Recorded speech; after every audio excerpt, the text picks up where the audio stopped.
आपण बघितलं असेल की मला वाटतं ह्या 3-4 वर्षाच्या काळामध्ये आपण शिवसेना परिवार सोबत अयोध्येत चौथ्यांदा येत आहे, पण उत्साह तसाच आहे, जल्लोष तसाच आहे। आणि आता तर आपण बघत असाल की मंदिर निर्माण होत असताना अजून उत्साहाने अनेक शिवसैनिक महाराष्ट्रातून असेल, यूपी मधून असतील, इतर राज्यांमधून असतील, हे इथे आलेले आहेत, अयोध्येत आलेले आहेत, राम जन्मभूमीत आलेले आहेत, रामलल्लाचं दर्शन घ्यायला आलेले आहेत। माझ्यासोबत आपण सगळेच प्रेसचे जे आमचे मित्रमंडळी आहात, इकडचे स्थानिक जे प्रेस आहेत ते आलेले आहेत, यूपी मधले, महाराष्ट्रातून आलेले आहेत। मी आपल्याला हीच विनंती करेन की आमच्यासोबत जो काही उत्साह आहे, जल्लोष आहे, त्याचं पण थोडं चित्रीकरण करावं आणि देशाला दाखवावं, कारण हे एक वेगळा विषय आहे। आपल्याला आठवत असेल 2018 मध्ये पहिल्यांदा आम्ही पक्षप्रमुख उद्धवसाहेब ठाकरेंबरोबर आलेलो आणि तेव्हा त्यांनी घोषणा केलेली की पहिले मंदिर फिर सरकार। योगायोगाने जेव्हा आम्ही नोव्हेंबर 2018 मध्ये आलेलो, ती घोषणा झाल्यानंतर कदाचित असं पूर्ण घडून आलं की त्यानंतरच लगेच आपण बघत असाल कोर्टाची जी काही प्रक्रिया होती त्याला चालना मिळाली आणि एका वर्षात बरोबर नोव्हेंबर 2019 म्हणजे त्या आसपास कोर्टाचा निकाल आला। कोर्टाच्या निकालामुळे आज इथे मंदिर निर्माण होत आहे। आम्ही कोर्टाचे तर आभार मानतच आहोत, पण एक महत्त्वाची गोष्ट अशी आहे की आज इथे दर्शन ते घ्यायला आलेलोच आहोत।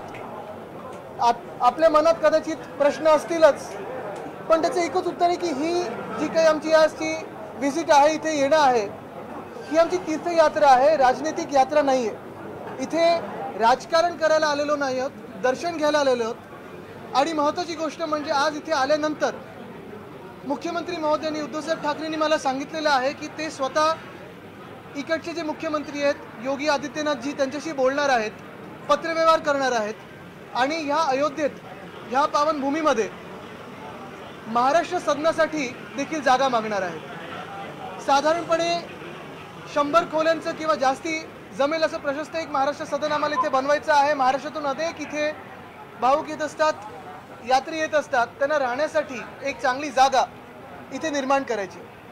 आपले कुठचे ह्याच्यावर प्रश्न असतील तर आपण विचारू शकता, हिंदीमध्ये, इंग्लिशमध्ये, मराठीत, अर्थात कुठचेही विचारू शकता।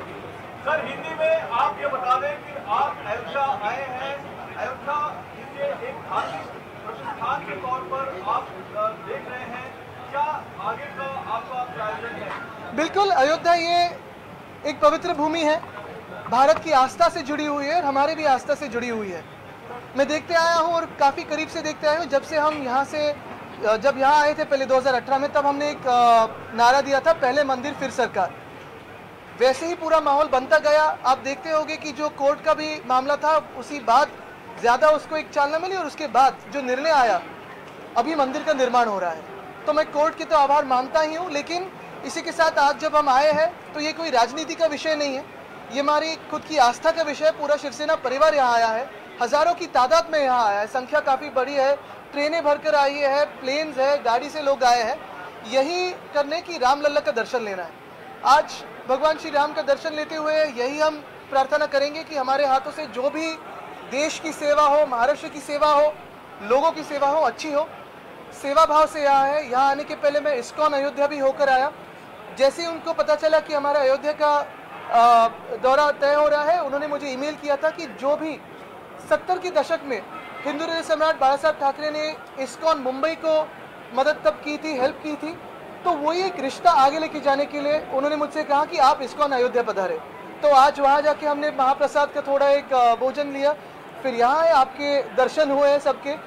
शायद माइक का प्रबंध इसीलिए नहीं किया है ताकि आपको हम जो बोल रहे हैं वो कम सुनाई दे और सवाल कम आए, लेकिन नहीं, एक ही बात है कि आगे जाते हुए आज हम रामलल्ला का दर्शन तो ले रहे हैं, हनुमानगढ़ी भी जाएंगे, लेकिन उसी के बाद मुख्यमंत्री उद्धव साहब ठाकरे ने हमसे यही कहा है, हम सभी से कहा है कि यहाँ के जो मुख्यमंत्री महोदय है योगी आदित्यनाथ जी, उनसे भी वो स्वयं फ़ोन पे बातचीत करेंगे और खत भी लिखेंगे कि यहाँ अयोध्या में, इस पावन भूमि में महाराष्ट्र सदन के लिए जगह दे। महाराष्ट्र से काफ़ी सारे यात्री आते हैं, यहाँ तीर्थ यात्रा करने आते हैं, तो मुझे लगता है कि रहने के लिए कोई प्रबंध हो, इसलिए वो हम महाराष्ट्र सदन बनाना चाहते हैं। सर, आप एक युवा और मॉडर्न फेस देखना चाहते हैं शिवसेना के, क्या ये माना जाए कि शिवसेना अपने पुराने अवतार हिंदुत्व पॉलिटिक्स की तरफ बढ़ रही है? मुझे लगता है कि ये अवतार या पॉलिटिक्स यहाँ बोलना उचित नहीं रहेगा। शिवसेना का जो पॉलिटिक्स रहा है, जो हिंदुत्व रहा है, वो आप सभी को पता है। मैं हर बार यही कहते आया हूँ, हमारा पॉलिटिक्स सिंपल है, हमारा हिंदुत्व साफ है। रघुकुल रीत सदा चली आए, प्राण जाए पर वचन न जाए।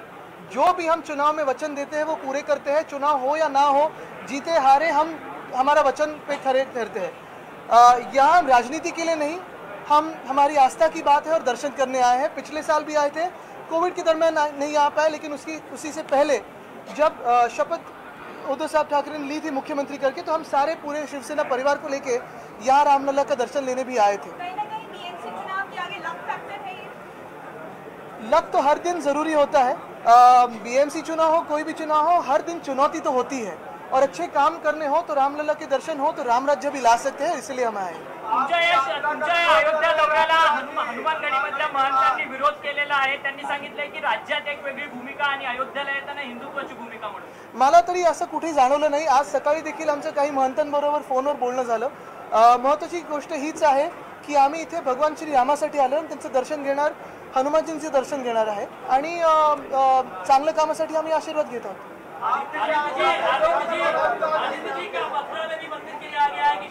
मुझे लगता है आज अयोध्या में है, अयोध्या की बात करें, मंदिर निर्माण की बात करें, सबसे अहम चीज यही है कि कोर्ट के निर्णय के बाद ये मंदिर का निर्माण हो रहा है।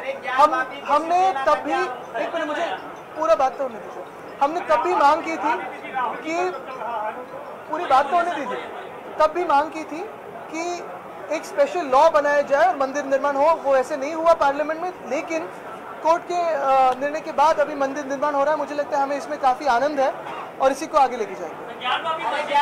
अलग अलग विषय, आज जैसे मैंने कहा कि आज राजनीति पे नहीं, अयोध्या पे बात करेंगे। ब्रिजभूषण सिंग गेल्या काही दिवसांपासून चर्चेत आहेत। मनसे अध्यक्ष राज ठाकरे यांना उत्तर भारतीयांच्या मुद्द्यावर विरोध केला होता, परंतु आदित्य ठाकरेंना अशा कुठल्याही प्रकारचा विरोध किंवा त्यांचं स्वागत त्यांनी केलेलं आहे। तर या घटनेकडे कसं बघायचं? मी इतर कोणाची त्यांची कशी भूमिका असेल त्याच्यावर बघणार नाही, पण नक्कीच त्यांनी आमचं स्वागत केलं। मगाशी आमचं फोनवर पण बोलणं झालं।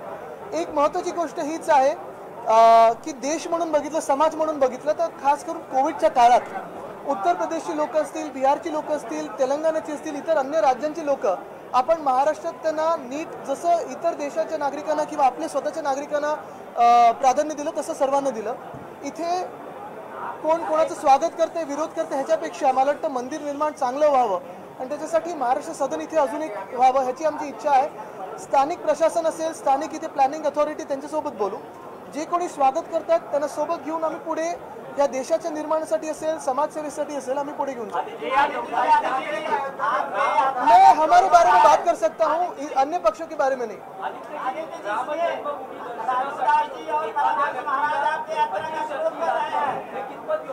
क्या क्या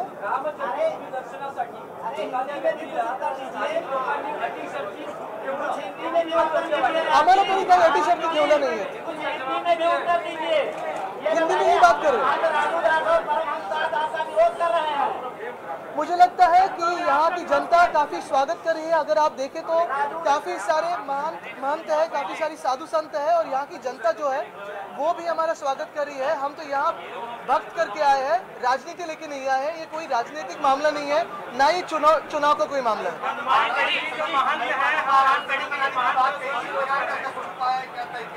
अभी हम यहाँ दर्शन तो लेने आए, लेकिन हम जैसे ही लौटेंगे, मुख्यमंत्री उद्धव साहब ठाकरे ने कहा है कि उनकी बात वो स्वयं मुख्यमंत्री योगी आदित्यनाथ जी से करेंगे, क्योंकि हमें यहाँ महाराष्ट्र सदन वहाँ की जो यात्री है उनके लिए करना है। सर, तुम्ही म्हटलं की तुम्ही तीर्थक्षेत्राला तीर्थयात्रेला आला आहात, परंतु तुम्ही संपूर्ण कार्यकर्त्यांसह नेत्यांसह इथे आलेला शक्ती प्रदर्शन सुरू आहे। तीर्थक्षेत्राला आलात की शक्ती प्रदर्शनाला आलात? काय शक्ती आणि भक्ती हे आमच्यासाठी दोन्ही एकत्रच आहे, आणि आमच्या भक्तीतच आमची शक्ती आहे, आणि हाच आमचा धर्म है। जैसे मैंने कहा कि ये मैं कोई राजनीतिक मामले पे नहीं बोलूंगा, लेकिन ये जो है ये तो प्रचार साहित्य बन गया है। मैं मैंने मुंबई में भी कहा कि केंद्रीय यंत्रणा जो है सारी वो तो प्रचार साहित्य बन गया है, तो वो पार्टी का ही अंग बन चुके हैं। मला वाटतं सर, राहुल गांधी काय गेले 2 दिवस शिवसेनेच्या शाखेचं अयोध्येत उद्घाटन केलेलं होतं। 4 वर्षामध्ये मला वाटतं इथे शाखा तर आहेच, पण महत्त्वाची गोष्ट म्हणजे इथे प्रत्येक हृदयात शिवसेना आहे। हिंदू सम्राट बाळासाहेब ठाकरेंची त्यावेळची भूमिका असेल, किंवा आत्ता मध्यंतरीच्या काळात जेव्हा 2018मध्ये उद्धव साहेबांची भूमिका पक्षप्रमुख म्हणून असेल की मंदिर पहिलं झालं पाहिजे, तर प्रत्येक ज्याला या मंदिराबद्दल आस्था आहे, ही भूमी पवित्र वाटते, त्यांना त्यांच्या हृदयात शिवसेना आहे. आता त्याच्यात मतं मागण्यासाठी कुठेही आम्ही ती भूमिका घेतली नव्हती. शाखा ही आमची समाजसेवेचं पण एक मोठं साधन आहे. तर त्याच्यात मतांमध्ये किती होतं, समाजसेवेत किती होतं ह्यापेक्षा मोजण्यापेक्षा शाखेचं किती काम वाढत आहे. आणि महत्त्वाची गोष्ट म्हणजे इथे लोकांमध्ये जेवढं प्रेम आस्था आहे, मी काही चॅनल्सवर पण बघत होतो, आपणच इंटरव्ह्यू घेतलेले आणि त्यांनी पण सांगितलं की कोविड काळात महाराष्ट्रात चांगले काम झालं, यूपीच्या लोकांना जे तिथे होते स्थानिकांना खूप मदत झाली शिवसेनेकडून. तर ही समाजसेवेची भावना घेऊन आम्ही इथे आलेलो आहोत.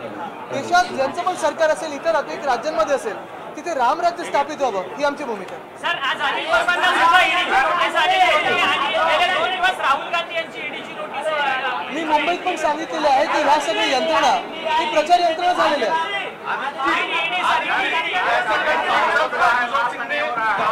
महाराष्ट्र में उत्तर भारतीयों के साथ जो व्यवहार किया जा रहा है, तो भगवान श्री राम के साथ जो है मतलब वो आपने शायद उनका पूरा बयान पढ़ा नहीं होगा. हमारे बारे में ऐसे कुछ नहीं कहा है. उनसे तो हमारी उन्होंने कहा था कि थोड़ा बात महाराष्ट्र करने की में उत्तर भारतीयों के अंदर साथ रखिए. जो दुर्व्यवहार किया जा रहा है, जो उनके साथ जो बदसलूकी की जा रही है, उस अपमान को बर्दाश्त नहीं किया जाएगा. क्योंकि उत्तर भारतीय जो है, जो वो बाद में है, पहले वो भगवान श्री राम के वंशज है. बिल्कुल, और हम भी सभी है और इसलिए हमने भी अभी उनसे बात करी है. अच्छी बात हुई है और उन्होंने स्वागत तो किया है, लेकिन हमारा नाता यहाँ से, यहाँ के लोगों से है और यहाँ के भगवान श्री राम से है. वो हमारे सबके दिलों में है. भगवान श्री राम हो, सीता मैया हो, भरत जी हो, हनुमान जी हो, सभी हमारे दिलों में है. और इसलिए उस समय भी केंद्रीय सम्राट बाला साहब ठाकरे की जो भूमिका थी, या 2018 में पक्ष प्रमुख उद्धव साहब ठाकरे की भूमिका हो, या शपथ ग्रहण के बाद मुख्यमंत्री बनने के बाद पहले अगर कहीं आए हो तो मुख्यमंत्री साहब यहाँ आए और दर्शन दिए.